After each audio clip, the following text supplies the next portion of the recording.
Martes ng umaga ngayon. Andito tayo ngayon sa may boulevard. Ano ngayon? High tide. Pero ang ganda ng kuwan ng dagat kayo. Makikita nyo kalmado. Halos walang kaalon-alon. Tsaka malinis yung tubig ngayon. Ayun, clear ang tubig ngayon. No? Tingnan nyo, high tide. Oh. Yung tubig umabot dito sa seawall. Tsaka makikita mo yung ilalim. Dahil walang alon, di nabubulabog yung ilalim. Kasi ang ilalim ng buhangin, marami ang lupa.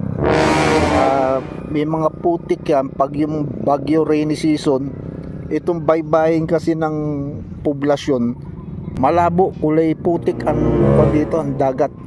Pero dahil walang alon ngayon, hindi nabubulabog yung ilalim. Clear. Pero pag umalo ng malakas yan, aalsa yung lupa niya, malabo na naman yan. Parang sarap maligo, oh. Linis.